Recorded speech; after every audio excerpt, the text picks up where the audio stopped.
is Monica Perez here with the OG of truth, Scott Creighton, Willie Loman, American Everyman, Nomadic Everyman. This is a guy who was opening my eyes to Alex Jones when the rest of the world was having their eyes opened by Alex Jones. I'm super psyched to talk to you. Hi, Scott. How are you doing? Hey. Yep. Hang on. Hi, Scott. How are you doing? I'm doing well. How are you? Good, but I think we have a little echo situation now. Yeah, I'm doing well. How are you? There it is. So just make sure all your speakers are off. Yeah. Hang on. I have to go to the headphones. Right on. I'm so good at this. I know, and you're a real pro. You are an OG. OG. I feel old. You say I'm OG. I'm Dude, old. don't even. Yeah. You're a guy. Like getting old is cool. Not cool. Not cool. It's not cool to Grandma Max. Tell that to my knees. Mm-hmm. My knees don't think it's cool. Yes, I understand. How you been doing? Fine, thank you. I would ask you the same question. I think I guess I want to just dive in with like a seminal in a bad way moment in my history that was even worse for you. I'll give you just one little preamble of a sentence. On February 14th, 2018, I said the internet is dead because I was trying to research the Parkland event, or what was it called? The thing in Florida. Parkland shooting. Yeah, Parkland school shooting. Yeah. Yes. And everything in my like YouTube feed, all the stuff along the side was like CNN, whatever. It's like, oh my gosh, the internet died today. I cannot do any research. There should have been thousands of videos and there are none. And I just didn't snap to what that would mean to me. By August 2018, I was totally erased from WordPress and I barely got even my text out. And it was 100% a result of me posting a couple of pictures of the kid Posner Posner from S Hook, and I was told to take it down, and I took it down, and then I was told to take down like a whole bunch of other things, and my husband was like, you know what, you're allowed to do that, that's fair use, you can use those pictures. And I was just saying the BBC is calling this kid by a different name, this is very weird. And next thing I knew, I was completely erased from WordPress, and I actually never blogged again. Like it really worked. I really lost all my energy to like blog. But you lost even more because you had such a thriving community. You were my go-to. And I feel like my observation was that was also the event that kind of knocked you out. But was I just seeing things, or was that really what happened? No. That happened. I mean, was that the first time it wasn't the first time YouTube took me down. It was the first time YouTube took me down. And then like a couple of minutes later, almost minutes, WordPress deleted an 11-year blog of mine. Did you get the text back? They gave me a link and I went and downloaded this. XLM. It looks like, yes. Just complete. And if you don't know what you're doing, you're looking at it. It looks like a bowl of alphabet soup, but it's just massive, and you have no idea what it means. And the media, the links are all crap. So all the pictures that proved everything you were saying, all the excerpts, everything, completely gone. I was totally demoralized by that. Well, luckily for me, there were two things. One was my loving mother, who's gone now. She was studious and diligent in archiving all of my writing. Wow! Not when I put up like a link to everybody else, like I do kind of like news aggregator stuff. Right. But everything I wrote, she copied and pasted and put it into Microsoft Word. Wow. So I still have the majority of my writing. Yeah. But she passed away. And then I found out that, you ever heard of a website called Before It's News? Yes. Yeah. Someone from there had taken, in 2016, unbeknownst to me, my RSS feed. And they have everything. Wow. Everything. Even the videos that I put up are links, pieces of other people's stuff. Oh. So if you go to Scott Creighton on Before It's News, you will find just this massive long list, page after page, and they're all the titles of my stuff and working links to where you can get it, because they reposted it on theirs. That's amazing. So, yeah, I was very happy to find that. Very happy to find that. So yeah, you can't do something for 11 years and then all of a sudden overnight have it just ripped out from under you and not be like demoralized. And yeah, I was totally. for a little while. You know, I understand how you feel. But then you just got to get up and dust yourself back off and keep going. Like, I mean, I have like 1,200 subs on YouTube now, but I had close to 4,000 then, which isn't much.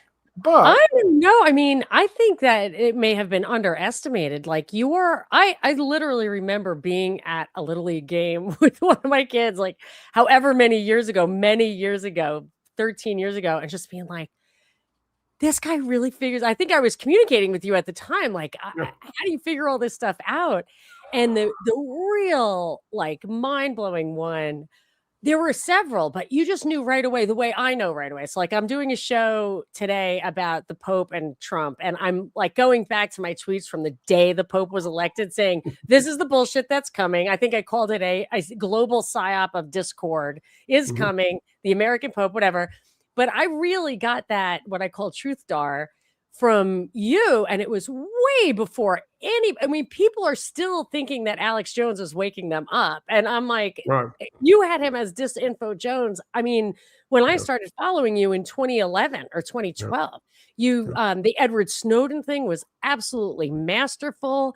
You figured out that he was definitely not holed up in the international section of this airport where there was one bathroom and all the world's press were waiting to see who was going to use it. And he wasn't there. And he's still wearing the same stupid glasses and like crew cuts. So I'm like, this is a guy who's living somewhere, you know? I mean, he's just, that's his costume. And that's why you don't get to see him in different styles, different angles, nothing, because that's it.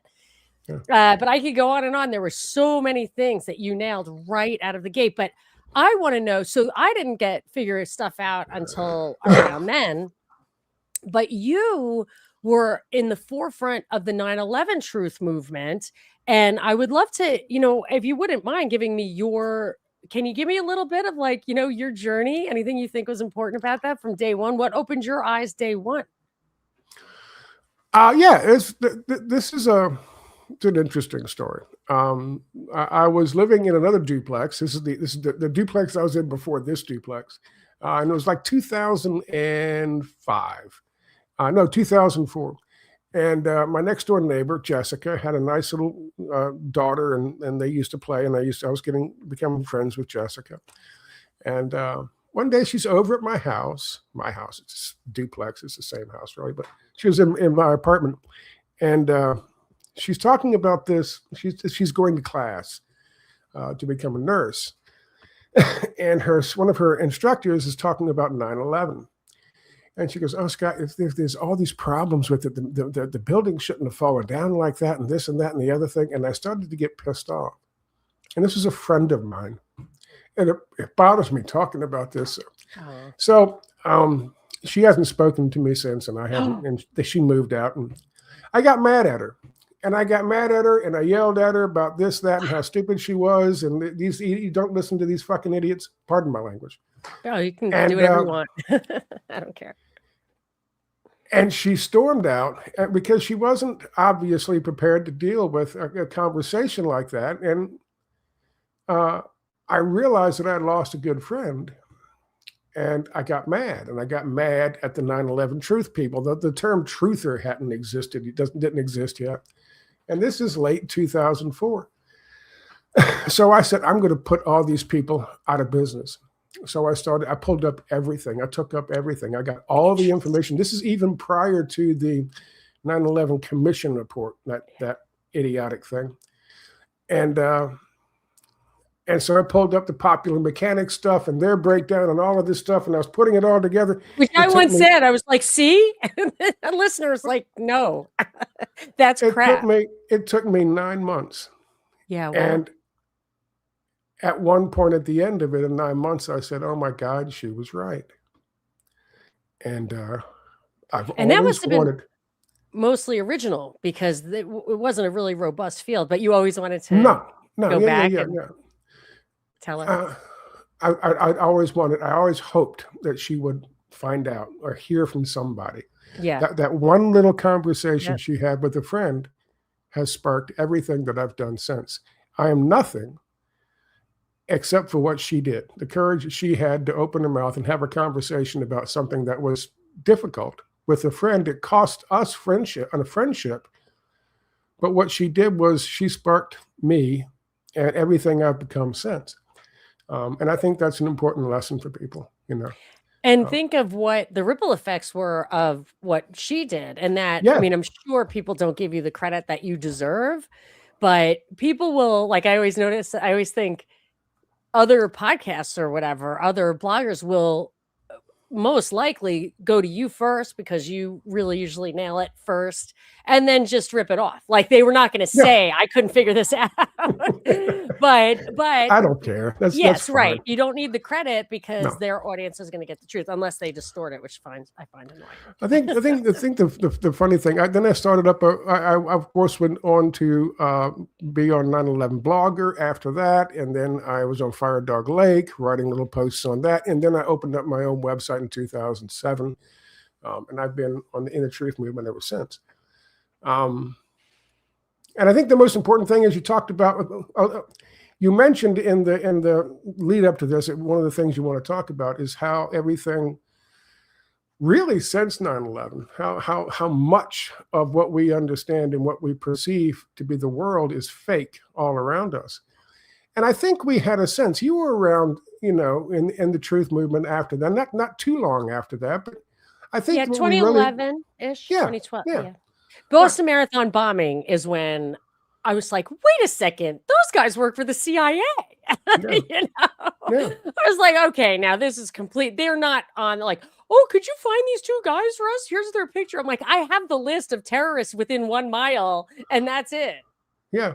Listen, it's funny you should mention that because when you mentioned the topic for the show, I immediately went to Boston bombing, and I wanted to say, there used to be ways for us to get a hold of the truth. One of them was a place called Reddit. Obviously, people know who Reddit is. Please excuse me. But what they don't realize is Reddit's kind of controlled our position now. But it wasn't always like that. And the case that caused it to become taken over, like it was a Boston bombing. And it's funny you should mention the two guys, because remember when they showed the picture and they said, we need your help to figure it out. The Redditors figured out in 30 minutes, not only who they were, but that they had an uncle that the FBI had been in communication with. Sarney, married to Samantha, to Tsarnaev, Fuller. Yeah. Unbelievable. They figured it out like that.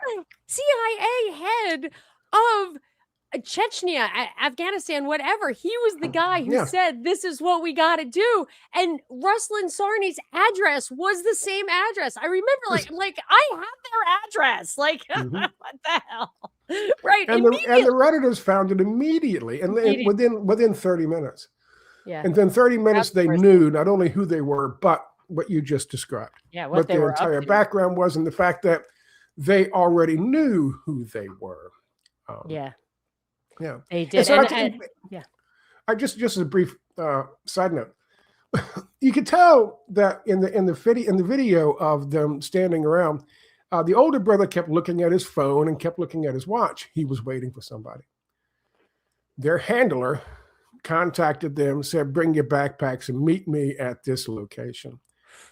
And I think that's the same thing that happened with Tyler Robinson. And I think his handler was his roommate. But that's another discussion. See, here's the thing.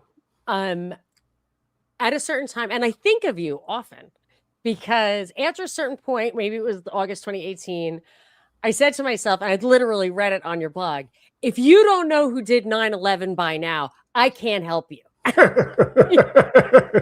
So So I did, like, I look at these things and I'm like, I'm not going to dig into this Tyler Robinson thing. Why don't you go look at my work on the Boston Marathon bombing? And if you understand what really happened then, I don't have to explain all this stuff to you. But I've been demoralized. so it's not hard. Yeah. It's not hard. I mean, it really isn't hard. It wears on you. And that's what they do. They factor that in. They will hit you with disinformation. I swear this happens. They will hit you with disinformation, and then the whole country will come to realize, wait, that's disinformation. That didn't happen. That didn't happen this way. It happened this way. And then they'll shut up, and they're like, oh, okay, well, maybe they'll try to figure something else out. 6 months later, they come back with the same disinformation. They just wear you down because they know it's so easy for them to say it in a 3-second or a 5-second soundbite. And then there it goes. Everybody's stuck in people's heads again. But it takes us literally hours to do the research again, to pull up the links, to show exactly why this is bullshit. And they'll do it again. And then 6 months later, they'll do it again. They have absolutely weaponized the conspiracy or truth space also. And oh my God. And I want to get your reactions on that. But the funniest thing was, like, I was taking a victory lap because in 2018, I had tweeted, like, I got this from you also. Like, I would just see, because you were like, look, Michelle Obama is not a guy. So, like, they inserted that sentence into this otherwise valid theory to discredit. So now I name that taint agents. I'm like, oh, he's a taint agent. Like, he taints So I had read a story like that in 2018 about air travel. And I knew back then, I was like, there are no deaths on US run commercial air travel in decades. And the one that changed that, like 15 years ago, was a 9/11 widow going to Buffalo in a commuter jet who had said there was some kind of cover up when it came to 9/11. Yeah, she was going to Buffalo. It was about 15 years ago, around 2010. She had made a little speech in Congress saying, like, I'm not going to rest until you people really figure this out. And they brought a whole plane down. I'm like, that doesn't even count as an airline accident because that was haystacking. But there was the air traffic was so safe.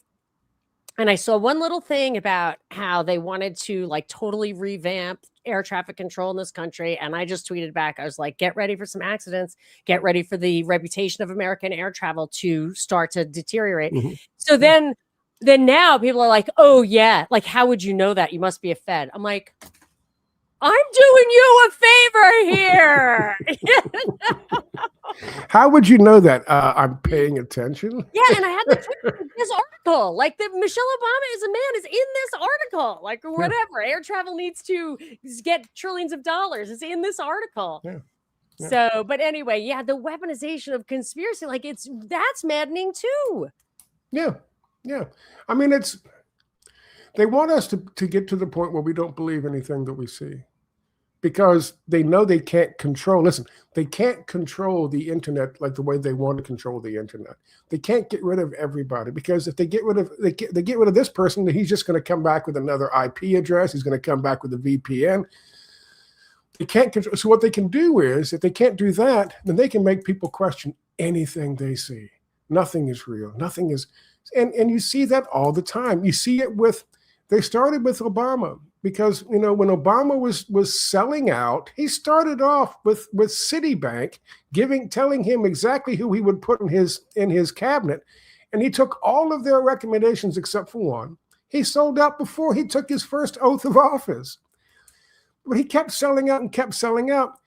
And they were like, oh, no. They were telling the Obamaites and the fans of Obama on the left, and especially the alt left, oh, no, that's disinformation. That's not real. That's fake.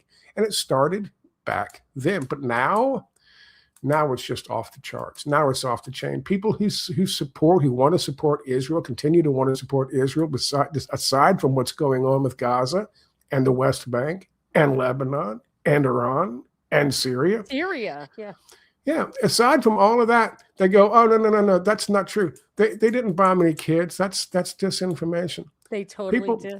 Things are so horrible. Yeah. Things are becoming so horrible that people will welcome that kind of that kind of pleasant retreat away Right. from the realities of the world that they're living in.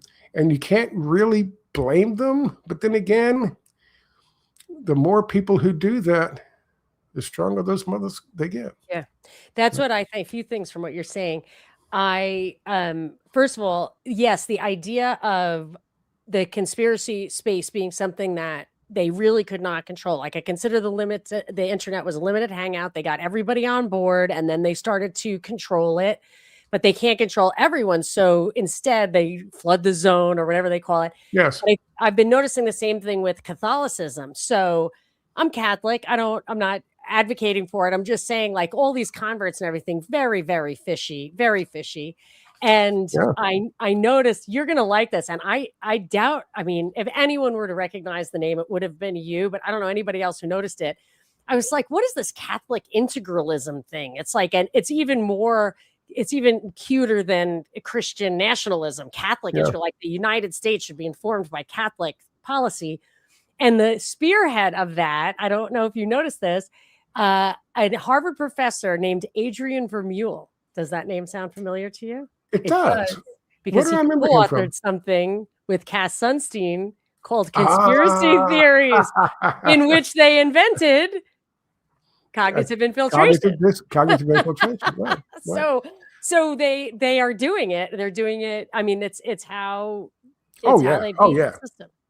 Yeah.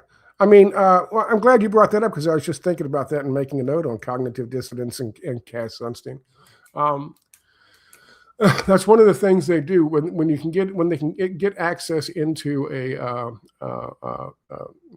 group of conspiracy theorists or conspiracy analysts, as I would say we actually are. What they want to do is they want to infuse some disinformation. They want to infuse disinformation that leads people in the wrong direction of this. I'll give you an example. I'll give you a prime example. Tyler Robinson. There's been, Charlie Kirk. Tyler Robinson doesn't really factor in, but the whole thing, remember the thing about he was shot from behind. He wasn't shot from over here. Oh my God, the thing he was wearing around his neck blew up. It wasn't a bullet. Yeah. Now we know it's a .30 caliber round, probably from something like a varmint rifle or a varmint round. You believe Charlie Kirk was killed that day? Yes. Yes, so do I. I think he was killed. You want to hear something wild? Yeah. You want to hear something wild for your audience? Okay. I don't think they meant to kill him. Oh, wow. You take a look at where the shot came from because Candace has done some good stuff on this. There is a video of the guy laying down up on the roof with what appears to be a shorter, probably an assault type weapon. That video does exist, and Candace did show it. And right as the camera is looking at him and goes back to Charlie, you hear bang, the shot. I mean, it's so that distance I figured about 110 yards, 115 yards. Now, depending on the angle, it's going to be a little bit more, but 110, 115 yards. How are you going to shoot somebody in the carotid artery from 110 to 115 yards? What a shot. As soon as I saw it, I was like, that is the most accurate shot. And I don't even know if a bullet will get deformed over that space. Either it's the most accurate. Right. Or inaccurate. Or most inaccurate. Yeah. And unlucky. Listen, we might disagree on Charlie Kirk and his usefulness in society. I don't know, but I don't know. Whatever the case may be, he had a following and it was building, and the guy had plans to move on. And so did his wife. And so did others in TPUSA. They looked at what happened with Donald Trump and the shooting of the ear, which at this point is fake. Yeah, it's very fake. But the shooting of the ear. I posted a picture of Iwo Jima that day.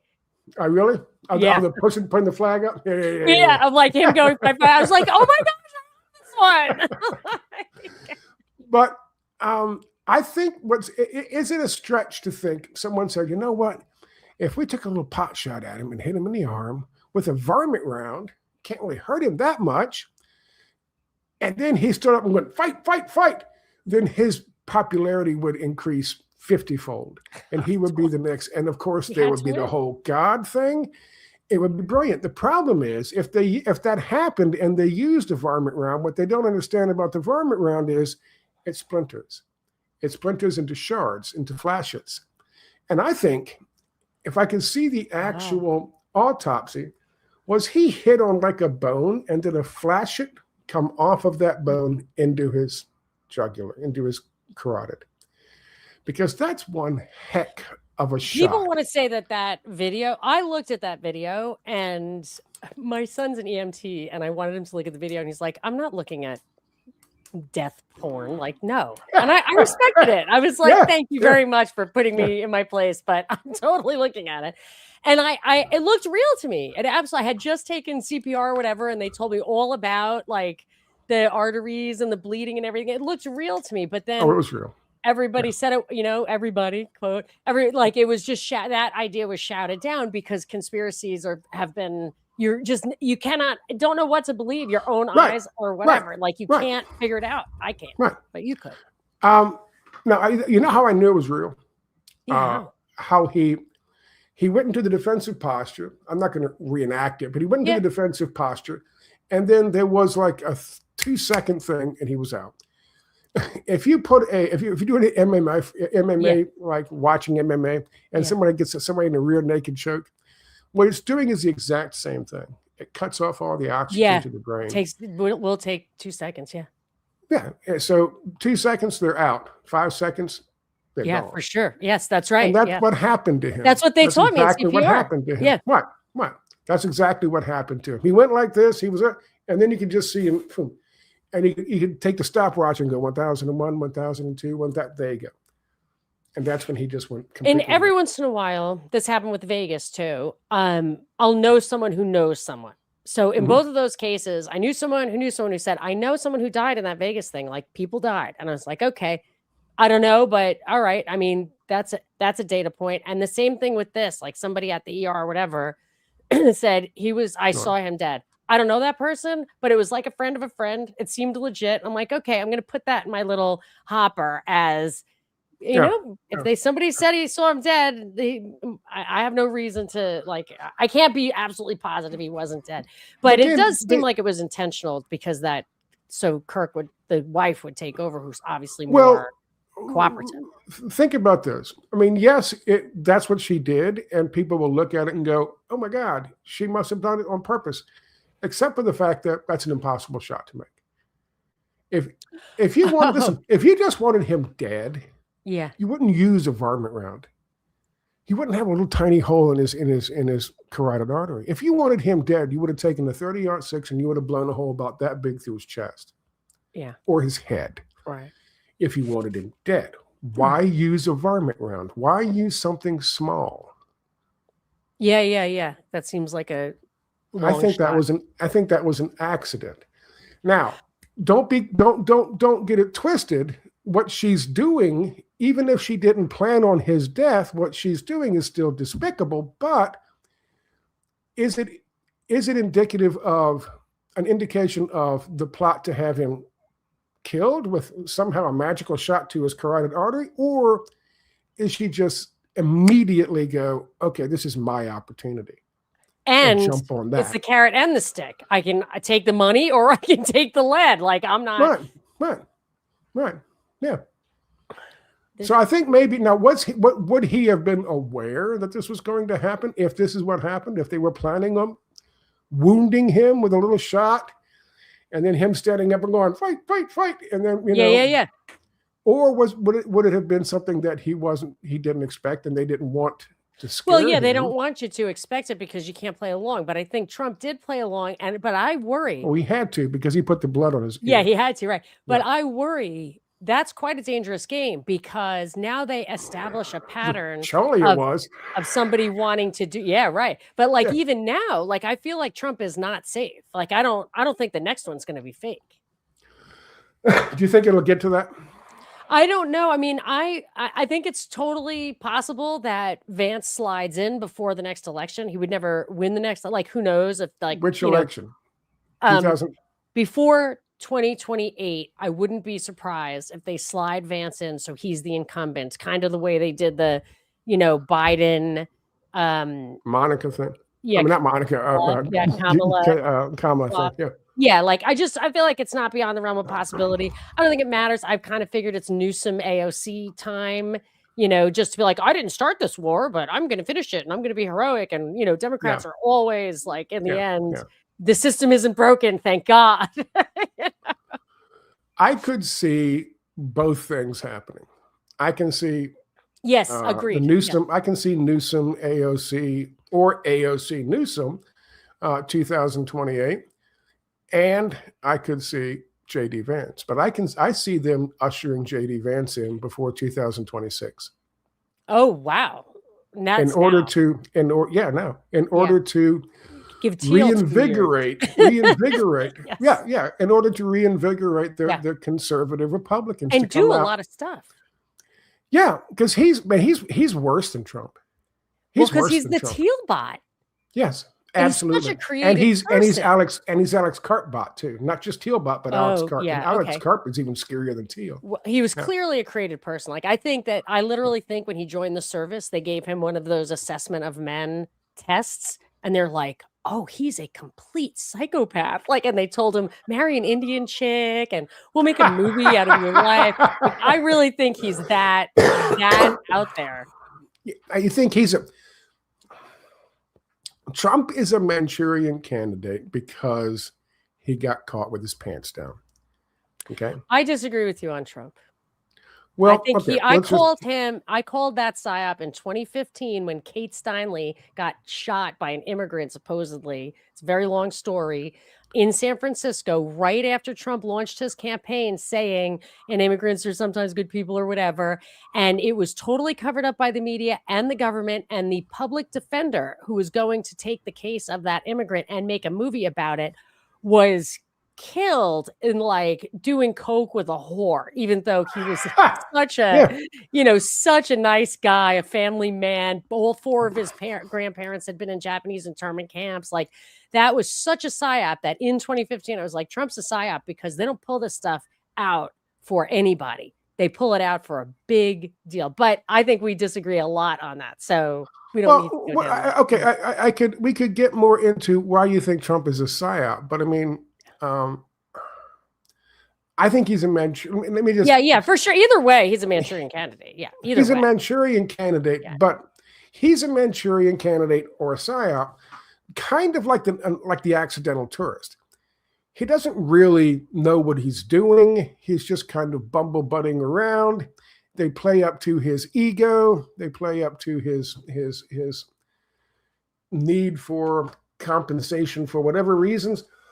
Because he never, I've always said this about Trump, he doesn't belong in the billionaires club. They know that. He knows he wasn't in it. He wasn't in it until recently. Yeah. Right. And they don't want him, they don't want him. So they will hang him out to dry once they get as much as they can out of him. Let me cough real quick. Yeah, take your time. Is that messing up your recording? Because I can try to find a pause. I don't care. I started smoking again, and I was doing that all the time. No. Oh. Yes, but I read this book. I don't know if you ever heard it. Oh my gosh, best book I ever read. Better than the Bible. Better than the Bible. I think somebody sent me one of those. Changed my life. Oh my gosh. So, but yeah, have at it. I'm not. I just don't want to mess up your recording. No, I actually have a producer. So anything you guys contribute to this show goes directly to making it better. So it's a pretty break-even nice. scenario. That's cool. That's cool. It's really nice. So let me finish real quick. I think that's.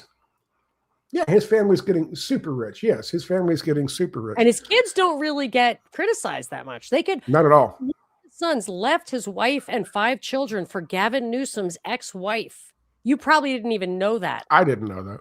I didn't know. So why wouldn't the Democrats say that stuff? Like, you're fake Christian. This isn't, what do you think? Yeah. Where do you think that guy got that? You had 6 children by 3 different women. Like, you're not a Christian either. Like, what the heck?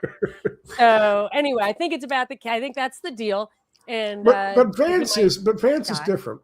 Vance is a different kind of Manchurian candidate. Vance is manufactured. Like you said, he's manufactured out of whole cloth. Yes. He was manufactured out of whole cloth, kind of like Jeffrey Epstein was. He was picked up by somebody who's billionaire, who saw a diamond in the rough, who saw something useful that could be, if shaped the right way, if chiseled the right way. Donald Trump isn't that. Donald Trump is somebody who was born with a silver spoon someplace, and he kind of bumbled around, and they recognized he had potential a long time ago. They set him up. They got the images they wanted of him. Then they kind of dumped him off a little bit. But then they started to push him, what you're talking about, the psyop for his election, his nomination in his election to be president, because they already had what they wanted from him. And they got him rich. And they made him richer, yes. And they gave him a backstory with that dumb book. They put him on television. They put him on television. Yeah. Could you imagine? Why would you put him on television? He's not that interesting, but they made him into not only wealthy with a backstory, but also well known to the public. They did for him what Kolomoisky did for Zelensky. Zelensky, yes. I know all about that. Interesting, yes. Power bottom. I like that. Yes, for sure. So, okay. I have so many things written down just from the things that you've been talking about already, but I agree with that. One thing, so your theory about Charlie Kirk seems a little complicated, but you have you came up with a couple of complicated theories twice before that I was like, that's a lot of guessing. And I'm thinking, I think you were right on both of them. One was the plane that crashed in the field, you thought was headed for the White House or something, or that building the third building that went down, they had to blow up. Yes. I think you were like that. A plane was supposed to hit that. Yes. Probably for sure, because otherwise, why was it wired? Why was it wired? And why did they have a hard time? Why were they like, as soon as the plane crashed in Pennsylvania, and do you know why it crashed? It was taken out by a fighter jet from North Dakota. Oh, yeah. That's what Cheney was actually with Mineta, the education secretary. And they're like, are you sure we want to take down that plane? He's like, yes, I am. Why are you even asking me? I think that's what he was saying. Well, that he was talking about, that interaction was with a guy who was monitoring a plane coming into Washington, the one that actually ended up hitting the Pentagon. Oh, and Norman Mineta said, he said that Cheney was getting information in the Situation Room, and every now and then this young person would go, "Hey, it's 100 miles out. Does your order still stand?" And Cheney said, "Yeah." And this is Norman Mineta telling this in Congress. I remember. And then he goes, "It's 75 miles out. Does your order still stand?" And Cheney goes, "Yes," and he's pissed off. And he goes, "It's 50 miles out. And before he finished saying that, he said, "Have you heard me say anything?" And he shut him up. And that's the plane that supposedly hit the White House, the Pentagon. Yeah. Well, now, there was a stand down order. That's part of the stand down order. That was does your order still stand? It's a stand down order. Yes. Yes. The stand down order on the planes, that the ones that were still here, the ones that hadn't been sent up to Canada for that for that exercise, the ones that were still here. One of them was out of North Dakota, and you can look this guy up and you can find this guy. I forget his name, but he locked onto one of the planes, the one that was, I think, people said it was headed towards the White House. It wasn't. Right. If you map the trajectory of it, and you check the timing of it, and then you project where, after it was shot and after it crashed, where it would have gone if it continued on the same heading, it was going to go right to the East Coast and then make a turn and then go right up the East Coast to the lower part of Manhattan where the Twin Towers were.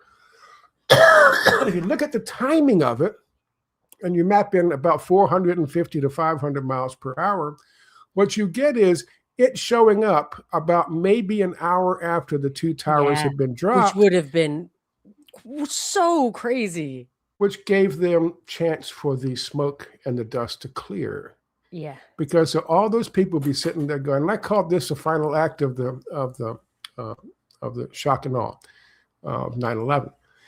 The smoke would clear, and then they'd be like, "Oh my God, it's over. What are we doing?" And people would look up and see the last plane coming in. Now the path is clear because Building 7 is only 47 stories only, but it's to the north of the Twin Towers. Now the Twin Towers are out of the way. There's a clean shot right at Building 7. Right, and they would have had it on TV. Act. Yes. It would have been happening right behind. It's shock and awe. It's shock and awe. BBC chick, yeah, for sure. That would have. We were already freaked out anyway, but that would have been.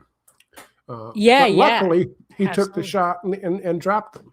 Yeah, and that was from 4 different witnesses in Pennsylvania. I'm so sorry. 4 different witnesses in Pennsylvania said the same thing, and they were all different, independent, in the same kind of area, but they weren't together. They all said the same thing. They said, "How did you know what was going on?" They said, "Well, I heard an explosion and looked up." Did you really think it was a plane that hit the Pentagon? No, of course not. It was a Global Hawk. Okay, got it. It was Global Hawk. Yeah, it just didn't seem possible that it was a plane. No. So I'm going to tell you one more time when you were absolutely right. And then I have a question for you. So Miriam Carey, who was just riddled with bullets, this nice young... They shot her in the back. They shot in the back. Yeah. They shot her trying to run away. I think she had 13 bullets in her. And it was a story where she was a young dental assistant. I think she had worked on Obama in Connecticut. And they told her, she said, somebody called me, told me to go down to the White House. And she tried to get into the White House with her little child in the back seat, or 1-year-old baby daughter or whatever. And they just hunted her down. They wouldn't let her escape. They got in front of her. They pulled the baby out of the car and just riddled this woman with bullets. And then when a lawyer, Eric Sanders, maybe, he was trying to defend her family, maybe get the baby back, whatever, they put him in jail with like $1,000 a day fine until he came up with hundreds of thousands of dollars. It's crazy. I actually want to get him on the show again because that was such a crazy story. But my mother was so upset about this. She was like, someone has to speak for this woman. So I wrote blog posts, I mentioned her, whatever. And you had a theory that she had Obama's baby. Now, I always kind of thought Obama was gay, but he does have children that look like him, who look like him. And yes, and they hazmated her, vacuumed her apartment and everything. How did you just figured that out, right? And you're saying they didn't just vacuum her apartment. They took the drywall off the walls. They tore the carpet out. They took so that the baby's DNA could not be found. So the baby's DNA could never be found. They took if they had the opportunity, they would have poured concrete all over it like they did the ground underneath where Charlie Kirk was killed. They took the drywall off the walls and the ceiling. They took the carpet out. They took the hardwood floors out. They took the plywood off of the subfloor. Why? And because they couldn't have. Was that in the paper? I mean, you found that to some degree, yes. You could see they had you had to go in hazmat suits, and they had a big tunnel you had to walk through outside the condo to get into and go up the steps to her apartment or condo. She was for a dental assistant. She was living in a fucking $400,000 condo. Yeah. And she had connections that would have had connections to Barack Obama.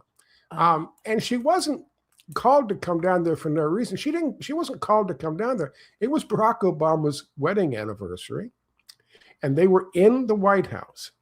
She took her child, 3 years old, 2 years old. Yes, it was little. In a car for 6-hour drive straight all the way to Washington, D.C. And when she got there, she was probably livid, and she was tired of not getting the respect or the support for the kid that she thought she needed and deserved. And when they realized they could no longer trust her to keep her mouth shut. Yeah. They said, give us the kid. Yeah. And she was like, and then the reality of it set into her, what she was doing, where she was, who she was talking to. She tries to get out because she jumps back in the car. She puts the kid in the car, and he tells the Secret Service, you can't let that kid leave. That could be the end. That would be, think about that. Yeah. A baby out of wedlock for the first Black male president of America. Yes. That would be it. He said, no, she can't leave with that child. Wow. And so that's when you saw, they said, oh, she came in and she made a U-turn and she panicked and she went. Yeah. BS. All that I saw. They were throwing things in front of her car. Secret Service guys were trying to get in front of her car to keep her from leaving. She wasn't trying to ram the gates. Yeah, she was trying to leave. Yeah. They shot through the window of the car right outside the White House as she was pulling off. This is like noon Saturday, tourists all over the place. This is the White House. They're shooting at a car in the back seat. They know the kid said it. They had to have her. And then so she crashes about maybe 6 blocks away because they have Capitol Police and they have the Secret Service after them. She crashes and she's so panicked and she's so scared. She opens the door and she jumps out and she's just trying to run. She doesn't grab the kid. She's going to leave the kid and try to deal with the kid. They shot her in the back. And then at 12:30 in the afternoon in Congress. They got a standing ovation in Congress for that stuff. Barack Obama. Donald Trump said he could shoot somebody in the middle of the broad daylight on Fifth Avenue and get away with it, and people would applaud. Barack Obama actually did it. Probably the mother of his child. Yeah. And who knows what happens to that child? I'd love to talk to that. The quote unquote father came and got him. But then you've never heard from that child again, ever. Right. Yeah. I mean, you leave that kid alive? Probably not. Well, no, you do, because she was alive then. If the mother hadn't got the wild hair up her butt that she wanted more, if she had realized who she was dealing with, if she had someone close enough to her to say, listen, dear, you're lucky. Yeah. Because this could go a lot worse. Yeah. You don't really understand what these people do. Yeah. Right. It just never occurred to her that a president of the United States could kill somebody in broad daylight in the middle of the street and have Congress applaud him for it. Right. It never occurred to her, and it never occurred to a lot of people, And it wouldn't have occurred to me in 2000 and 1999, but now it does. Yeah.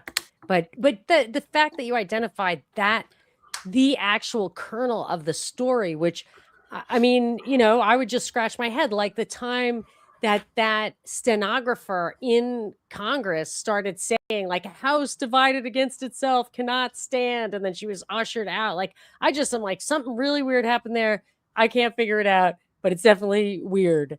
Yeah. And I never did figure that one out. But I wanted to know, because anything that's really shoved down my throat, I do not spend my time on, whether it's real or not. So I never spent a minute on Pizzagate, and I'm wondering if you have an opinion. Oh, yeah, it's bullshit. It's what you talked about, disinformation, Cass Sunstein, disinformation being tossed into to make us look bad. It's the whole point of why they picked Alex Jones from that public access television station. And they used him and they processed him and they gave him, he admitted to all of this in court.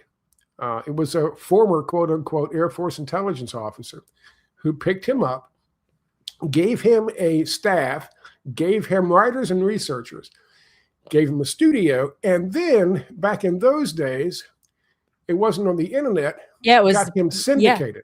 Yeah. Which was not easy to do. I remember those days. Yeah. Mm-hmm.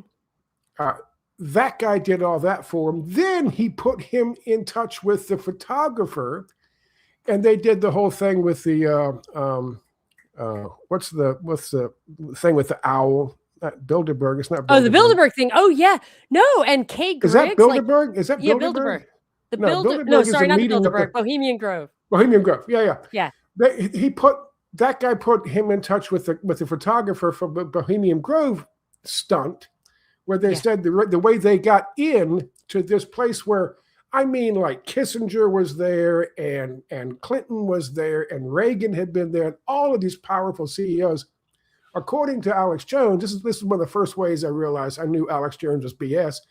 His story was all their security guys were watching the dirt road coming in there, but none of them had thought of the woods. And so we just walked through the woods. And I'm like, that's exactly what my reaction was. I was like, what? Yeah. But he was. It's like hang gliders pierce the Iron Dome. Like, why didn't we think? We didn't even think of that. We kill all the spiders that try to crawl across, but hang gliders. So, I mean, that's what. And I tell you the truth, I liked how you said in the thing down below that people were listening to Alex Jones, and I was exposing Alex Jones back in the day. I got to give credit where credit's due. It's Bill Cooper. Bill Cooper opened my eyes. That. Yeah. I remember that. I probably heard it on your show, but I heard a clip of Bill Cooper saying this guy is a clown. He's listen. A fraud. And he's CIA. Yeah. Yes. Yeah. Yes. Yeah. I remember that. Yeah. That was good. So I don't even know who Spencer Pratt is. Who's Spencer Pratt? Who's Spencer Pratt? I don't know. Who is Spencer Pratt? We don't know. And then now, Spencer Pratt? I think this is one of yours, Aunt Bibi, although I've seen. Oh, that's Cass. That's Aunt Bibi. I now know who the Cass Sunstein agent in the chat is. Hello, Aunt Bibi. They love to discredit anyone who exposes conspiracy or sci-fi content. Yes. And I have an idea of why the flat Earth thing is called flat Earth. I think when they institute the metaverse and you have to get into the metaverse, anyone who still uses screens as a human being is going to be a flat earther, because the rest of them are in the 3D Earth and we're all like flatland, you can't really interact. I just feel like there's a little layering in that flat Earth psyop. Flat earthers, the birds aren't real people. Remember those guys? Birds are real. Dinosaurs, I'm not sure about. But birds are real. Birds aren't, the birds aren't real thing? Yes, but I think it's an inversion of the fact that birds are dinosaurs. And dinosaurs aren't real. I hadn't thought of that, but that's an interesting connection. That's an inversion. Connection. But it comes from a video game. It comes from a video game called Fallout, where the Institute will spy on everybody living on the surface. And the way they're spying on people on the surface is they've got these robotic birds. Oh, funny. Right. And so the birds aren't real. The birds, that's the conspiracy theory. So some guy showed up at one of these I think it was an Occupy movement thing. And he's just standing there all seriously with a sign that says birds aren't real. And he's got a bird, picture of a bird on his placard from the Fallout video game. That's funny. Birds aren't real. And then it took off from there. I have seen, I remember many years ago seeing an Israeli drone that was the size and look of a dragonfly, I think it was. Yeah. And this was, at least 10 years ago, at least. Yeah. So there probably are some birds that aren't real, but they don't even need to be birds. I think they could be mosquitoes at this point. Like, that's how sophisticated it all is. It's, you also talked about, I guess the title of the thing is about, faking of America. It's, you go back to like the Creel Commission, trying to propagandize the American people into supporting World War I. And Edward Bernays and all of these people. What would they have given for the kind of technology that's out there now? What could they have done with that? You go on Twitter and what is it, like half the people that uses on Twitter are bots? The other half are bought and paid for. Yeah. My Twitter feed got hacked recently. And I'm the only person I ever heard of who got it back. I followed their instructions. I did what they asked me to do, blah, blah, blah. But when I got back in, what I saw was, I guess I hadn't even been looking at my feed. They had whoever hacked it had been tweeting like all this pro-Israel, Paula White, like pro-Iranian war thing. So this isn't like some African dude trying to get money. Right. This is Nigerian prince kind of thing. Right. No. this is really trying to so it's Esther even Project. beyond bots. This is a Project Esther shoot. What is it? Project Esther. I don't know. Project Esther. Project Esther is a Heritage Foundation. Same people who wrote Project 2025. Mm-hmm. And it was about spinning and creating enough propaganda and enough movement in social media space to try to offset the damage they knew was going to happen to Israel's reputation. Because listen, there's no way they could think when they started this thing off, there's no way they could think that they were going to survive it in terms of PR. You can't just genocide hundreds of thousands of people, bring in $300 million with the bulldozers, wipe everything off the map, literally wipe Palestine off the map, and then start building resorts and concentration camps and plantations, and not have the rest of the world look at you like the monsters that you are. So all they can do, if they're going to do that anyway, is try to control the narrative. So yeah, they've been spending a lot of money. Do you think this is one time, the only time, or like if I can pretty much assure myself that I'm going to be wrong when I give the mainstream narrative the benefit of the doubt. But when this Iran thing first started, they walked into Venezuela. Obviously, it was a pre-pack. The Maduro was like, okay, I'll go with you, and let's just have this person who is also me keep running it for you. And then, I actually saw that was kind of a precursor to Iran, because I was like, oh, they need the oil now. Like, they need to just like square that away because they're going to bomb Iran. And they did. And then when Iran fought back and it looked like Trump and Netanyahu were like, holy shit, like we kind of underestimated them.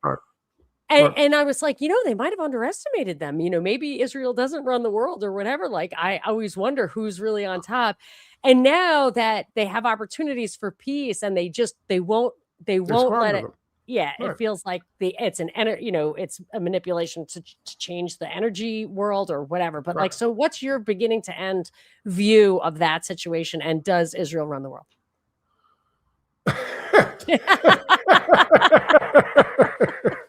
It's a little bonus question there for you. Wait a minute. Hang on a second.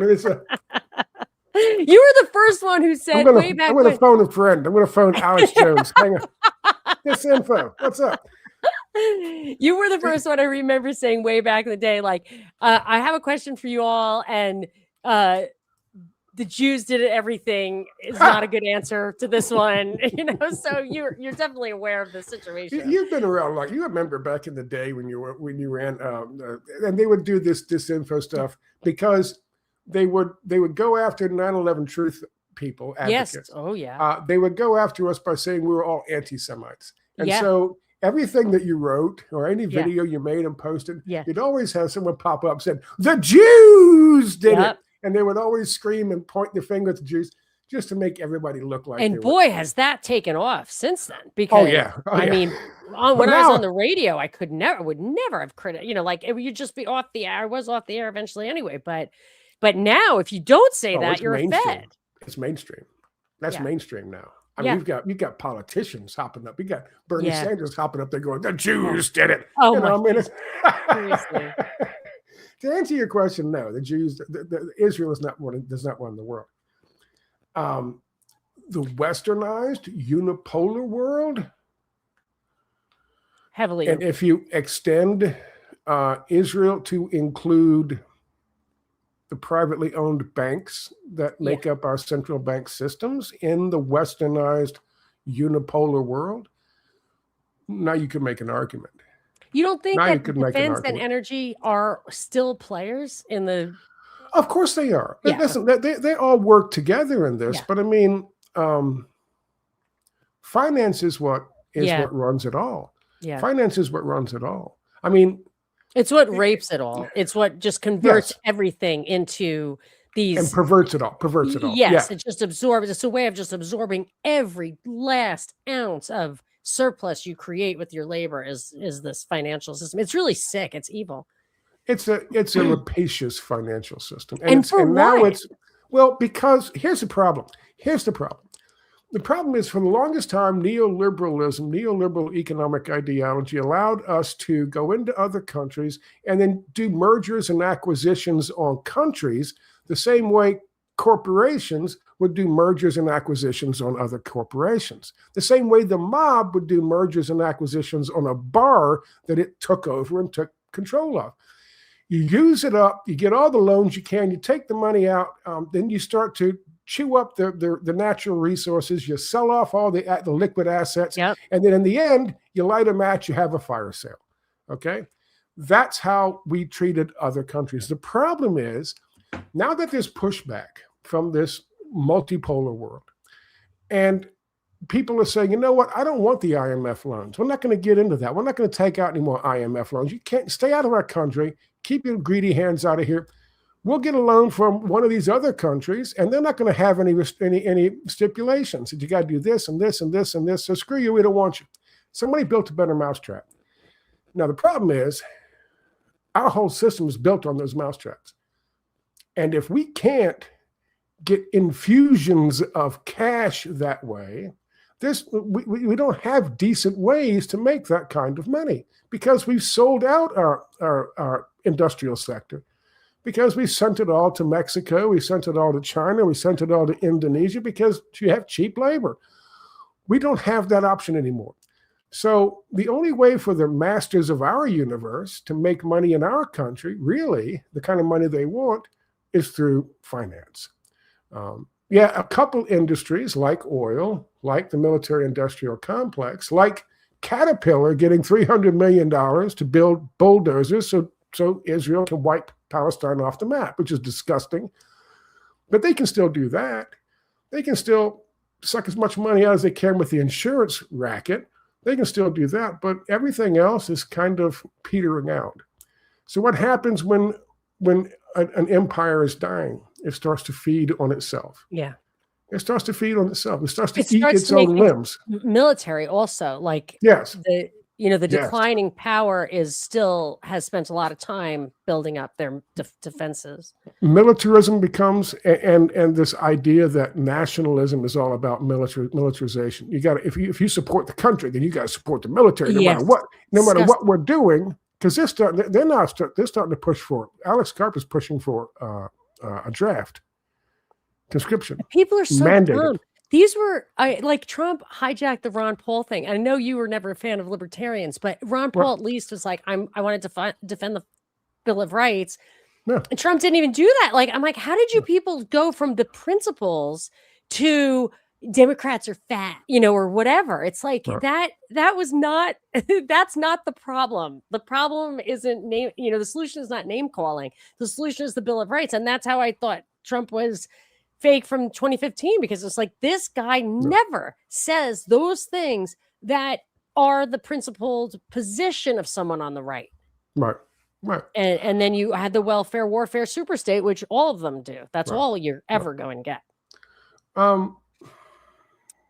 Does Israel control it all? No. And the Iran thing, I do want to know about. Go ahead, finish with Israel. Does it? Okay. I see what you're saying. It's international banking. It is a financial system. Therefore.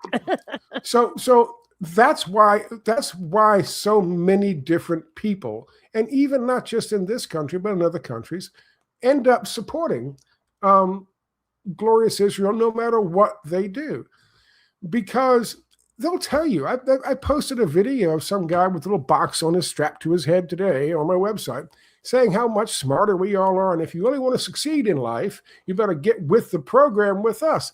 And that's the same thing these guys were saying in early 2024 and 2025. You better not oppose what we're doing, because we're going to make things harder on you. You won't be able to get the loans.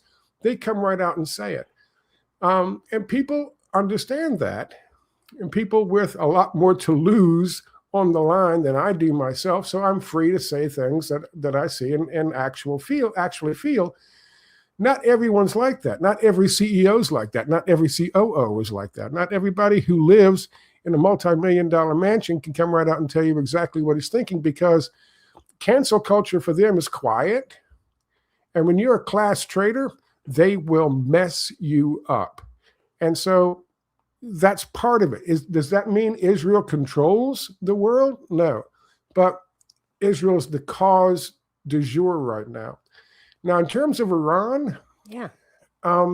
Where did fake end and real start, or vice versa? Can I smoke on this? Of course, why not? You could smoke in this room with me if you want to.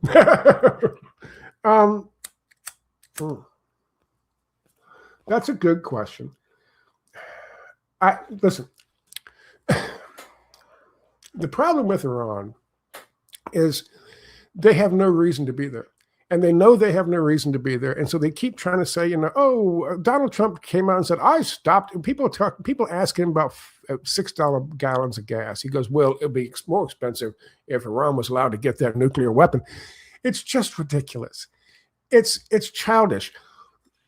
He doesn't believe it. He doesn't believe it. So what's the point? The point is Iran supports opposition there. The only opposition in the Middle East. Netanyahu did start Hamas. Netanyahu did not start Hamas. Okay, let me get on this. Netanyahu did not start Hamas. Hamas existed long before Netanyahu came to power, certainly. There was the first intifada, the second intifada. People said he financed Hamas.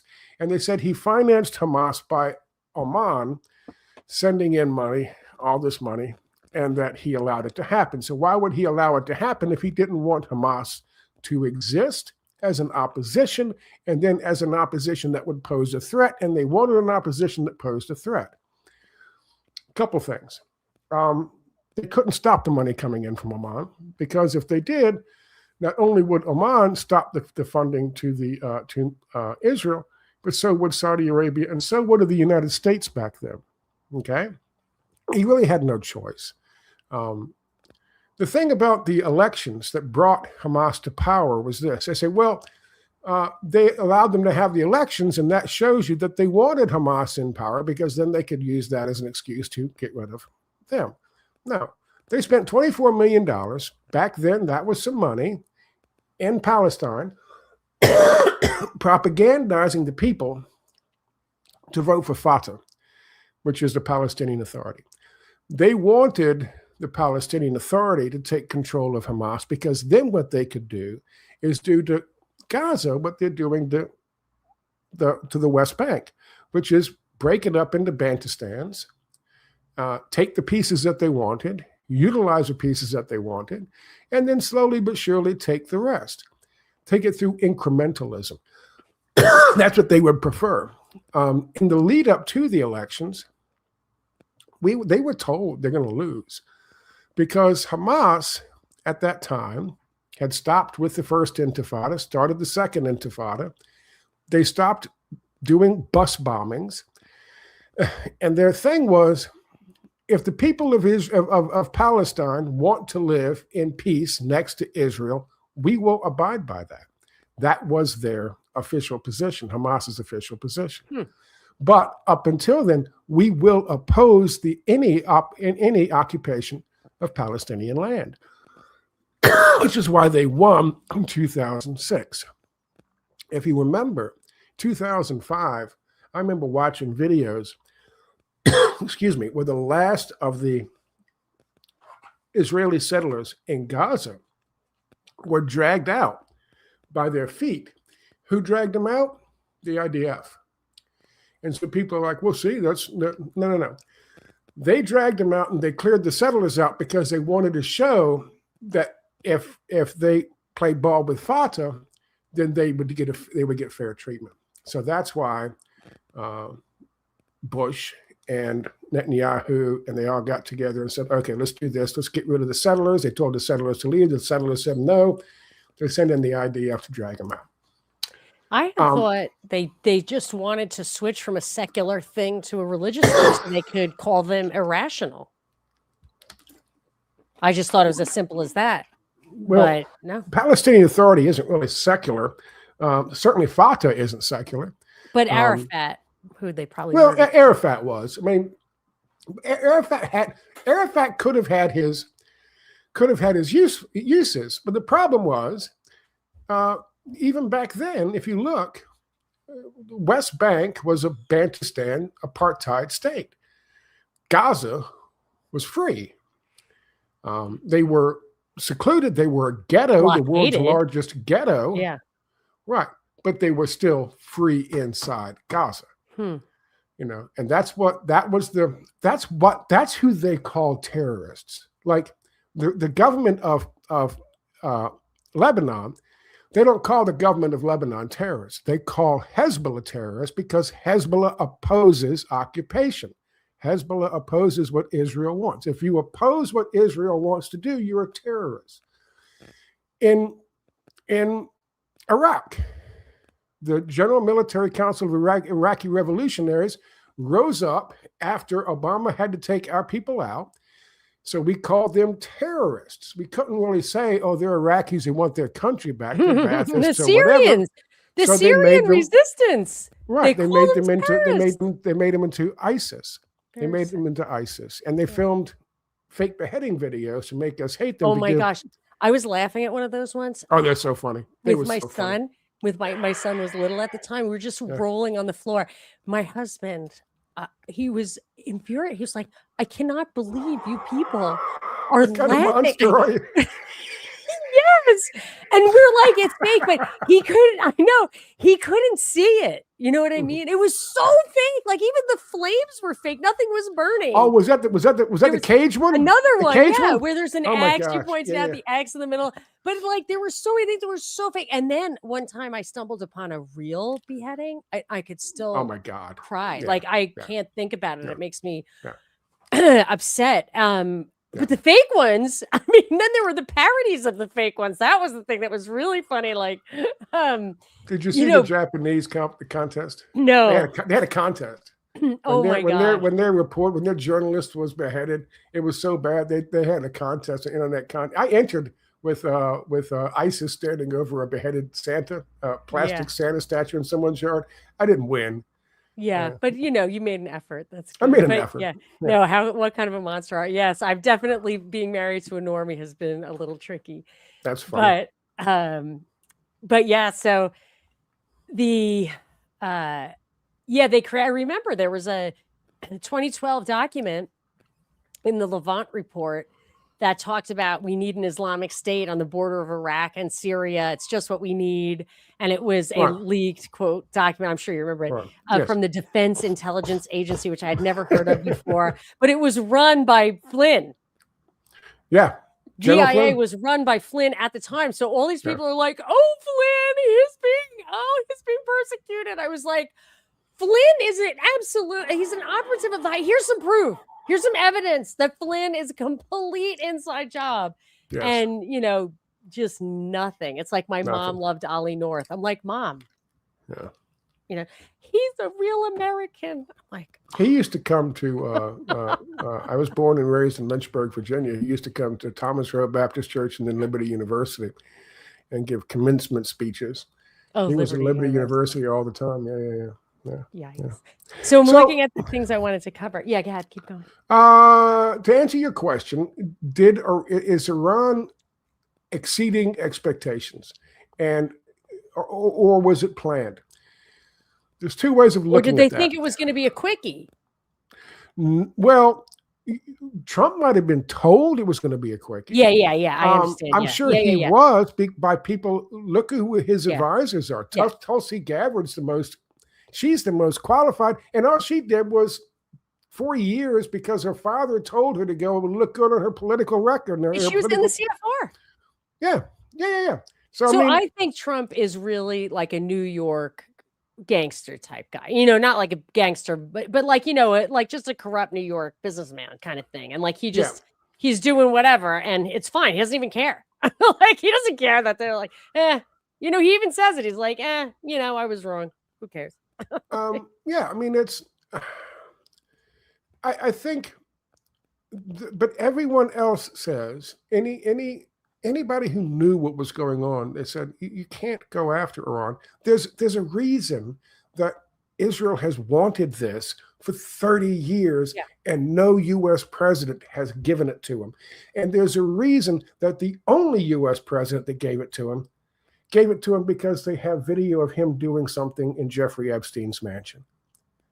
And that's a fact. That's a You know, fact. it's so hard for me to Even believe that. Donald Trump probably knows this was an awful idea The from the beginning, but he had no choice. The only reason I have absolutely never believed anything about Trump like that, because he's a cheapskate and a germaphobe. And I was like, those guys don't pay people to pee on them. They don't use prostitutes. A cheapskate and a germaphobe is not using prostitutes. However, and I would still be arguing like no chance on earth. But have you ever seen that picture of Trump as a young man in a gladiator costume with Roy Cohn at Wow. Studio Cohn? 54? Wow. See, people forget, they don't make that connection between Trump and Roy Cohn. Yeah, and he was apprenticed to Roy Cohn. Absolutely. And in 2012, right before I think he filed the MAGA slogan or whatever, the public storage facility that contained Trump's testimony at Roy Cohn's disbarment hearing burned to the ground. Oh, I didn't know he testified there. On that day. Yeah. Oh, wow. Yeah. Let's see if I can find this picture for you. Anyway, keep going. Yeah, please. What is the time now? You said the time of there's a reason. No, and you said, okay, so Trump's doing something bad. They've got blackmail on him. They didn't have it on Obama. They definitely did, but whatever. Right. So, but why do they want it, and why are they getting it? Yeah, why do they want it? They might have had blackmail on him, but he shot her to death in the middle of the street on Saturday afternoon, 12:30 in the afternoon, in front of her daughter. So that took care of that blackmail. Yeah, that's true. Yes. I think. Listen. Yeah, he might be a germaphobe, but Donald Trump back in his early days was a partier and a swinger, and he enjoyed that kind of thing. Yeah. And to say that you think that he wouldn't be at one of his parties, Jeffrey Epstein's parties, and then Epstein introduces people who look a little younger and then look a little younger and then look a little younger. Mm-hmm. I don't think Donald Trump asked for their IDs, but I think with the testimony from a certain individual, oh my gosh. You can imagine why I'm now like, well, I don't think I can say no chance anymore. But people look at that and they go, oh, no. And that's the whole thing. People will look at that and go, no, that's AI. That's not real. Oh my gosh. That's definitely Roy Cohn. Oh yeah, that's Roy Cohn in a nutshell. Let me finish with Iran. Yeah. I think that I don't think that we were taken by surprise with Iran. I think they thought that they could maybe at best incite another green revolution that would maybe overthrow them and install the son of the Shah or NEK or somebody else. But in reality, I think they were told by and they have been told by their advisors and the ones who were good and worth their time, that's never going to happen. Listen, we talk about the fact that we've got 50,000 and now 57,000 troops over there. They can put 1 million people armed on the streets in less than an hour.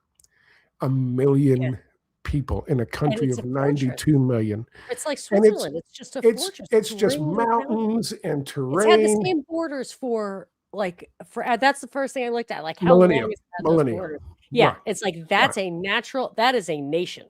It could be the only place on earth, like unlike Syria, where they were invaded from 3 sides. And they've caused so much turbulence throughout the world and so much pressure on not only Israel, but also the United States by shutting down the strait. They didn't even need to blow up our things and nukes. I heard somebody make the argument, I think it's Kyle Kalinske, said, oh, they should get a nuke. And I'm like, they don't need it. The nukes would F up the oil. So if they really want the oil, you do not want irradiated oil. Well, that's a good point. Are nukes real? Huh? Are nukes real? Yeah, there's definitely a theory that what was not the craziest theory. Not the theory is that just like the moon landing, they weren't quite ready for them. So they just firebombed Tokyo and Hiroshima and firebombed Nagasaki and kind of made it said it was a nuke the way they did Dresden or Tokyo. They said it was a nuke, but they weren't quite ready. And now they they certainly have nuclear power. But I mean, they've never used the nuclear weapons again. They didn't need to. Listen, I mean, Hiroshima and Nagasaki were awful. Would you like to know why they dropped two? One was plutonium, one was uranium. Yeah. They were tests. They were tests. That's because they had firebombed 60 cities in 30 days. Robert McNamara talked about that and how awful that was and how unbelievably horrible. These were wooden cities. And they dropped with B-52s from 36,000 feet where they couldn't be hit by the shells defending the cities. They just dropped willy-nilly napalm all over 60 cities. We killed 3 times as many people in the lead up to Hiroshima and Nagasaki than we did Hiroshima and Nagasaki. Yeah. And we killed them. Hiroshima and Nagasaki were instant. These people were running through burning mazes of buildings. How could carrying their children? This is what we did. I don't know. They might be plotting their revenge. I mean, I would not forget that one. People remember things for thousands of years. I would be remembering that. Yeah, and then of course we followed it up with Hiroshima and Nagasaki, and it was just to see what real world applications of these things would do, and to send a message, And the message was sent, But then you know who has the most nuclear weapons in the world? Russia. Russia by far and away has more than anybody else. Aren't they rusty? Listen, I don't know. I'm not a nuclear physicist. I don't know how long these things last, but I do know Donald Trump got in trouble. Remember, with the Doge thing, and Elon Musk and his Doge boys, his Adderall out, cracked out Doge boys, cut this massive amount of funds to the nuclear facilities thing, and their job was to maintain the nuclear weapons. You're like, you turn the refrigerator off? Are you kidding? Yeah, they cut all the money. And they said, oh my God, it came out in the New York Times. And they're like, oh no, we got to. Yeah, nukes are real, guys. Like everything else is fake, but like you need to keep that fridge on. Yeah. Are they real? Yes. Is it possible? Can someone make the argument that a long time ago they came with a secret agreement and they said, you know what? We're going to de-escalate. We're going to scale down, get to zero. But we're going to do that without telling anybody because everybody knows we don't have them. Then they'll get them. So we'll get down to zero. We'll get rid of them. Not zero. Like 10 would be just as good as a million, right? Well, here's the thing. People made the argument they should get a nuclear weapon. And I'm like, why? They just bombed the heck out of Israel. And if you believe it, Israel has 200 nuclear weapons. What did Israel do with the nuclear weapons? Nothing. They're fighting back against the United States. The United States has nuclear weapons. They're not scared to fight back. What's your bottom line reason for why they're not nuking it? I figured it was to not mess up the oil. You can't launch them. You can't launch them. Listen, there are so many systems that are run by, especially India and Pakistan down there, but also Russia and China and others. Yeah, it's true. And Israel has their own as well. If we were to launch a nuke, and a nuclear detonation would be detected, these things would go into overdrive. The AI my gosh! Would kick in, and it would be they'd all start launching. Just full on fail safe. Yes. We just can't do it. Plus, well, you could maybe come back from Israel. Might be able to come back from trying to wipe Gaza off the map, but you can't come back from using nukes. Not in this day and age. No one will ever forgive the country that uses nukes, especially if there's no reason for it. Yeah. I mean, the whole Cuban Missile Crisis taught us that, because McNamara said he was shocked when he was talking to Castro, and he asked Castro, he said, would you have actually done it? And Castro said, of course I would. He said, I'm not going to let you enslave my people. I'd rather you turn my country into a parking lot than let you enslave my people. And Castro said, you would have done the same thing. And Robert McNamara had to get up and pause the discussion, the conference. There were hundreds of people in the audience and walk off stage. It freaked him out because he never understood they were that close. Wow. That close. Wow. And when Khrushchev told Kennedy, he said, listen, he's got the codes. He's got a general standing next to him. If you set one foot, he will launch. And that flipped out, and that flipped him out. That flipped out JFK. And that was the end of the Cuban Missile Crisis. But I mean, that taught us a lesson. I have to ask you this. Castro kind of seemed like an inside job in a way for two reasons. One, he wrote a letter to FDR when he was 12 saying, I'll do whatever you want. You've got a good little soldier in Cuba. I don't know if you ever saw that letter. No, and if we wanted to kill him, we would have killed him. Well, here's the thing. Donald Trump wanted to do the same thing. He wanted to put up a big front in front of Iran and make them think we're really coming this time, and we'll throw some missiles at them. And somebody on the inside will take out the president, will take out the new mullahs, whatever, and they'll do a regime change like that, like they did in Venezuela. But what he failed to understand is, and this is to your point with Castro, if you can't get to somebody, listen. Lee Harvey Oswald didn't kill JFK. He was killed by people on the inside. If you can't get to the inside, then you can't do the same thing. They couldn't get to somebody in Castro's. They couldn't get to somebody's in Castro's inner circle. Right. But they did to Maduro's. Yeah, for sure. Yeah. Interesting. Well, that was kind of what the reason I thought Iran might have actually been a surprise is that I have long believed that the people at the top in Iran were controlled. I'm not going to get into all the reasons why. I've been talking about it for a while. But when they killed the top 50 people who had been negotiating, I was like, well, they just took out, they mustn't want some peace because they just took out all the guys that they had controlled. I mean, it gets a little convoluted, like all of these, trying to figure out the truth gets, but it's convoluted because you start from a premise that is they're controlled. If you start from the premise that they're not controlled, and like you said, they don't want peace, and so they are undermining all the peace efforts, right? Because these people aren't controlled, they're not ever going to give up enrichment. Now, they made the best offer before February 27th to February 26th that they ever had. They made the best offer. Well, the guy from Oman said so.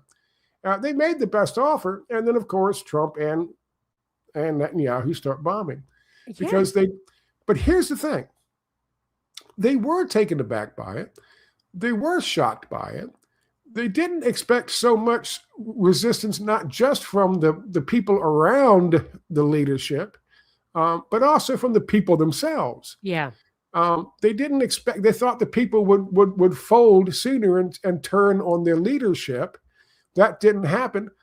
But then the simple answer to the question of why do they keep doing this?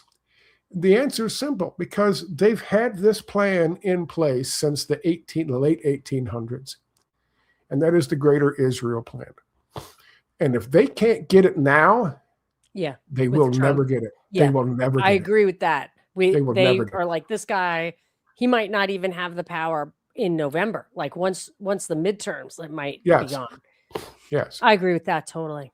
Yeah, which is why I think they'll replace him with J.D. Vance by then.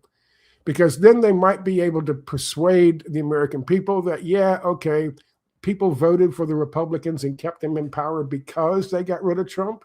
But we know it's electronic voting machines. They need a narrative.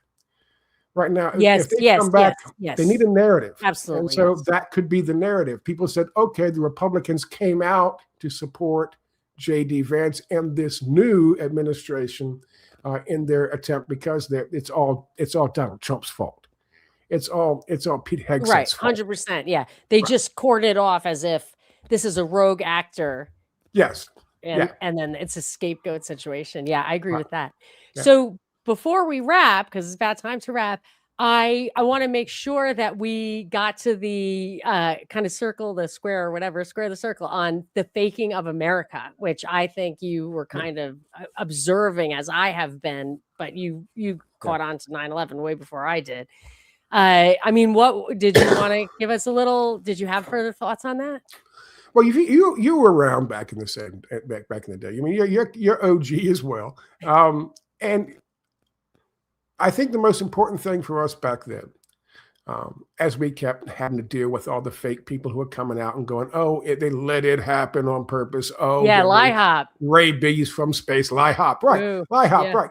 It's nice to talk to somebody who's from the OG school who knows the terminology. And then, of course, there were nukes built into the buildings and all this bullshit. Yeah, space We beams. had all that, ray beams from space and all that. Holograms, all that. Yeah. We knew back then when we were fighting it that if we didn't win, if we didn't wake people up to understand, to be able to see what was being fabricated around them, then it would get worse. And it did get worse. That's why I pulled this up. It did get worse. This was how COVID-19 was made. Oh my gosh, COVID. It's so embarrassing that the entire world fell for that. It's like, it's over, Yes. man. I liked how you, like last week, you had a video where you said, is around the new COVID. I thought that was really interesting, really insightful. Yeah. And so this is what we have. The truth movement failed. Listen, I bet you that they say it's probably 50-50. People know something else happened on 9/11. I guarantee you it's more than that. But I bet it's 50-50 people realize that the terrorists who ran 9/11 were running 9/11 from inside the White House. They were neocons. And here's a problem. The neocons are back in charge now. And the neocons did this as well. Yes. But Obama was supposed to out them. Like, you know what I'm saying? They're not independent. Yeah. And Donald Trump was supposed to arrest Hillary. Lock her up. We're all neocons now. We're all neocons now. Yeah. It's a one-party state. It's a business party state. Yeah.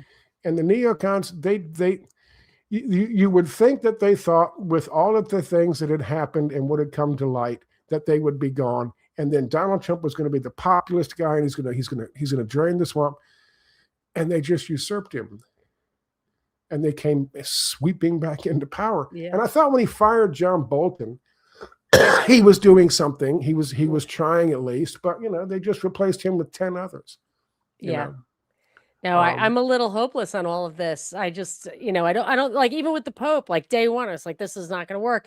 And someone immediately was like, you have to shit on everything all the time. I'm like, look, I'm not like, I don't have this renewed faith that these institutions, that change, reform is going to come from the inside of these institutions. The institutions have been completely hijacked. The sooner you realize that, the less we're going to kick this can back and forth, straight out of tragedy and hope.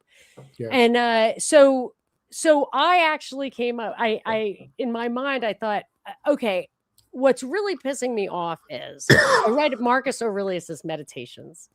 And he said, I and everyone I know and everyone who remembers me is going to be dead for 1,000 years really soon. And we don't matter. So don't worry about it. And I'm thinking, this was 2,000 years ago or whatever it was.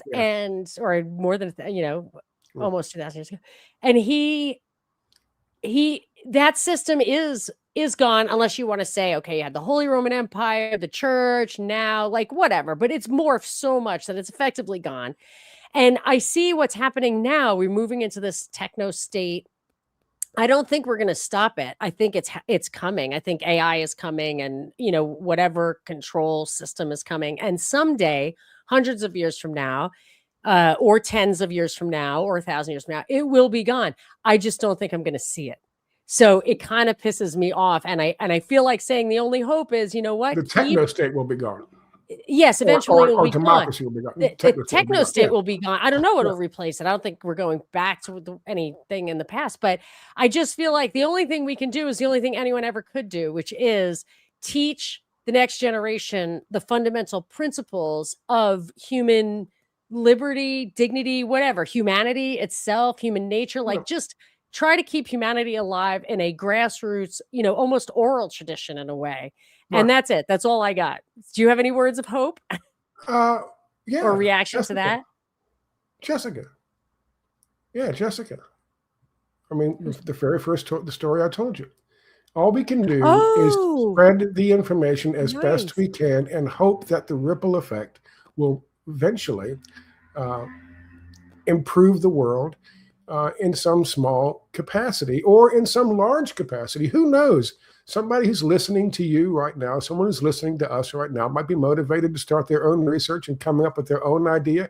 And they might be somebody who's on the cutting edge of the next form of system of governance that we don't know. But all we can do is keep the better angels of our nature alive for ourselves and for the generation that follows us. I am 100% more hopeful than you are. I do not think this will survive. I do not think this will last. They are feeding on themselves. They're feeding on their young. It's going to end up turning on them. This whole thing with Israel is they're not going to be able to repair the damage that's done to the damage is done to the reputation that they had been working on building for generations. Yeah, has not been pissed away because and in some cases it's not they shouldn't have done it. We shouldn't feel that way about all Jewish people in Israel because they don't deserve it, because there are some people. Listen, in June of 2023, before October 7th, 2023, 7 million of the 10 million people in Israel were out protesting, wanting Netanyahu the hell out. Yeah. They wanted him out. That's I 2023. It will not take that much to get back to that. Okay. And protests are already starting up. Yeah, I'm sure those people are brainwashed, terrorized, Oh like the rest of us. They're brainwashed from kindergarten. I don't want to be responsible for what my government's doing. Right. I absolutely don't want to be responsible for that. Right. But I'm very hopeful that these things will change, and that this push towards the unipolar world and trying to regain control of the project for the new American century is going to collapse. It's going to collapse under its own weight. And Iran is doing. I hate to say it this way, but Iran is doing the Lord's work and showing it, especially with their logo video. Have you seen those logo videos? The Lego videos? The Lego videos? Oh, the Lego videos. I'm aware of it. I didn't watch one of those, but there is a parody. There are some parodies that have really made me laugh. I know it's a terrible feeling. I mean, my father fought in World War II. It's like a bad feeling to root. And he was immediately red pilled when he came out. He was fought in the Navy in the Pacific in the last years of the war. And he was like, oh my gosh, we completely got set up by FDR. It was really, so that's how my eyes were always open. But yeah, no, it's a bad feeling you don't want to root for the demise of your own government, but I pray for this country to stop being so immoral and using my tax dollars to murder innocent people. Like I don't know how I'm going to explain it to St. Peter, but I love what JC is saying here. And I think there's a lot of hope in it. He said, the irony is that people are still aware of Marcus Aurelius thousands of years later. Yes. And it's not just an irony, but it's a hope in itself, because he had a timeless message that is still true. And it resonates through the millennia and gives hope and guidance. And I think that's a demonstration of kind of what I'm saying. Like, yeah, you gotta, and what you're saying. So I'm glad to hear that you're super hopeful. I am. Listen, I couldn't do this if I wasn't. Right. I couldn't do this. Get demoralized like I did. I'd get demoralized and I'd be drinking like nonstop drinking. Yeah. No, you can't do that. Don't save yourself. Put your oxygen mask on first. Well, that was a lovely, lovely way to spend an hour and a half. I really enjoyed it. I love picking your brain, and I hope we can do it again sooner than last time. I don't know how we got reconnected. Someone was asking me something. I was like, well, if you understand Edward Snowden, you'll understand the whole thing. And they're like, well, what about it? It's like, I can't get into it. Ask Scott. Nice so to you. I'm so glad that you're still doing what you do. It's really invaluable. And if there's ever any particular topics that you want to come on and talk about, my door is always open to you, and tell people how to find your materials, and if it's possible to find your archives materials as well. Yeah, well, speaking of other subjects to talk about, I'd love to sit down and talk to you about this one. The octopus of global control. It's hard for me to see what you're showing me. Why did Fauci and others suppress the lab origin info from COVID-19? Oh, because they made it. Yeah, so that's the origins fantastic. of COVID-19. I'd love to talk about that with Let's you. do that right now. Like, definitely about, put it on the books right away as soon as you get off. That I'd love to talk about what I call American Gladio, the move Perfect. to and then destabilize and grab the Second Amendment, deal with that, and other things. You can Nomadic Everyman, American Everyman on YouTube. NomadicEveryman.blogspot.com. I am on BitChute as American Everyman, and I have a Scott Creighton / American Everyman Substack, which you can find pretty. And there's no paywalls behind any of them. I tried to monetize YouTube, and they were like, "Yeah, we can do that," but I think we're looking like you can't monetize 97% of your videos because of the subject matter. So. I said, and the cost is quite low. I mean, the best you can do, what I do is I just put commercials in the feed, but even that's expensive to do. Yeah. So, well, hopefully people will buy you coffee and cigarettes. That's cool. I donation appreciate button. That. Yep. And kitten food. I just had some kittens I had to. Oh my gosh. Are there any animals running around your house right now? I don't hear any mewling. Yeah, well, Mama Cat is now out there with Bo. I've got them so they're not fighting constantly. So that's good. She's being fixed tomorrow. And then I still have Kitten and Cricket. But the 4 kittens have been, the 3 kittens and Izzy have been sent off to be adopted. So they're going to be, they're going to have new homes. Yeah. But yes, kitten food. Let's buy Scott some kitten food. What's the best way to donate? I guess Patreon. There's a Cash App. I guess Patreon. But is there a button on Nomadic Everyman at blogspot.com? Is there a donate button on there? You can find them, or you pull up on any of my videos. If you go to the About section, you look down, you'll find ways to donate, and then links to my other websites and channels. Yeah. Okay, fantastic. Well, we have our next 3 topics. And I'm going to pick a date as soon as we say goodbye. Thank you, everyone, for listening. This is Monica Perez. You can find my stuff at Monica Perez Show. I'm also on any place you listen to podcasts. I'm also on Substack. I really like a good 5-star thumbs up or whatever on iTunes.